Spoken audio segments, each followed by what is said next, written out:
Hey everybody, this is my final video installment from my video blogs from World Youth Day, and those of you with a keen eye can tell that I am not in Krakow anymore.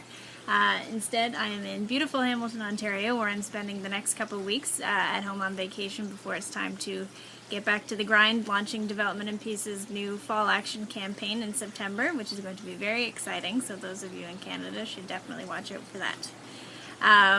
So it's taken me a little while to post this final reflection blog because I wanted to take some time to really reflect on the experience. But now that I've thought about it a bit more, I feel like doing this final blog from home is a really appropriate choice based on the final message of Pope Francis to the youth delegates at the closing Mass on July 31st. So my video blogs left off with Paul, Annie, Noe, and myself at the Campus Misericordiae waiting for the final Mass to start with 3 million other people, and that was the final number that they recorded, which is massive. Like I said before, it's tough to think of another event anywhere in the world that can rally that many people from around the world together for a common purpose. And the surprising thing is that it's young Christians who are doing the rallying. And I say that's surprising because, at least in North American culture, young Christians are definitely a minority. And I think Daniel put it best when he said that young people are made to feel like our faith is irrelevant. And, you know, I've even been made to feel like that from certain people. And I think irrelevant is the best word to describe the dominant perception of faith among young people. Certainly in my own cultural context, and you know, young people of North America and probably other places, but I just can't speak to that as much, largely feel like they don't need faith and that they don't understand those of us who feel like they do. And you know, how many people fall off the wagon because of this? Probably a lot.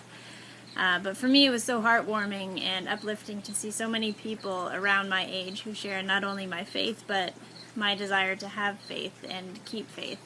And I saw that there are a lot of young people who care about faith, not just a few people, like a lot of people. So it was definitely a re-energizing and reaffirming experience for me, which came at an important time, so I'm very grateful for that.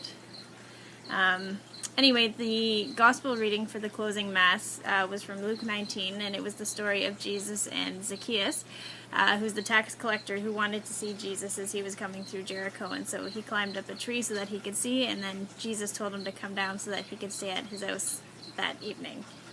In a nutshell, that's a pretty concise summary. So I'll put the link to Pope Francis's full homily translated into English in the description box below, so you can read the whole thing. But two things in particular that he said really stood out to me that I'd like to talk about.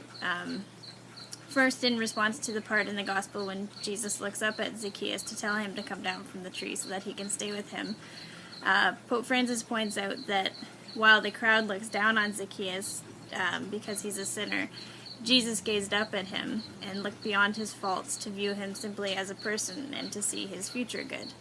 And Pope Francis called on everybody to adopt this gaze of Jesus in our own lives and to look past people's faults and the faults of the world to bring about humanity, honesty, and justice. And I think that's a super important mindset to keep these days, especially for those of us who are involved in social and environmental justice work.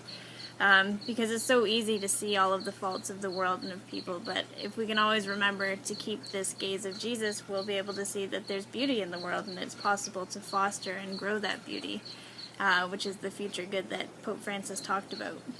And it's important to do this even when we're criticized for it, and especially when we catch ourselves breaking this gaze at the good things in the world. And Pope Francis points out that Jesus' gaze remains constant even if it's not met, so it's important for us too to keep our gaze even if we don't see results right away or even if we get discouraged. The second point that Pope Francis made that I thought was really important was that Jesus said to Zacchaeus that he had to stay at his house that day, and Pope Francis pointed out that Jesus extends this same invitation to all of us, that he wants to stay in each of our houses.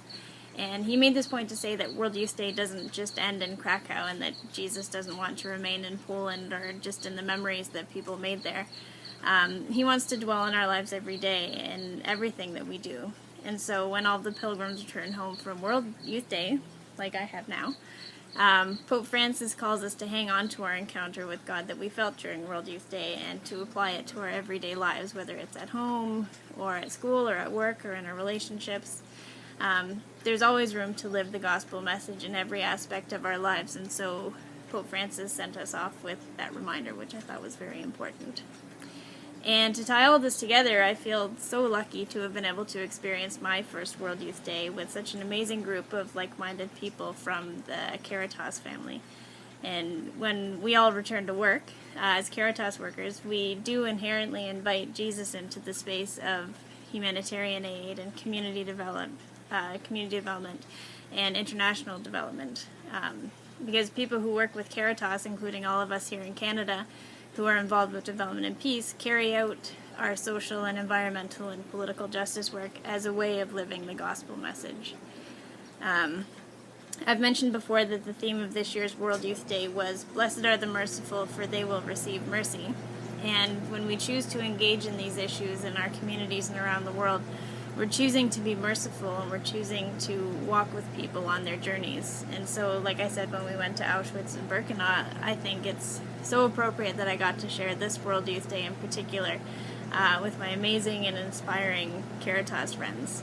You know, like it was to see 3 million other young Catholics, it was really amazing to spend so much time with such incredible and inspiring young people who have dedicated their lives to making this world a better place by living this gospel message and by walking with people on their journeys. And I really think that every person in our group is a true embodiment of mercy, and I feel so blessed to call them all friends now, and I can't wait to keep up with all of the amazing work that they'll continue to do when they return home. So that's it for me, and for this round of video blogs. They announced at the closing mass that the next World Youth Day will be in Panama in 2019, so maybe I'll be able to keep you posted about that event. We'll see. Our group is already buzzing about all the fun things that Caritas can do in Panama, and so far our ideas list consists of a beach party, but I'm sure we'll come up with something much more substantial by 2019.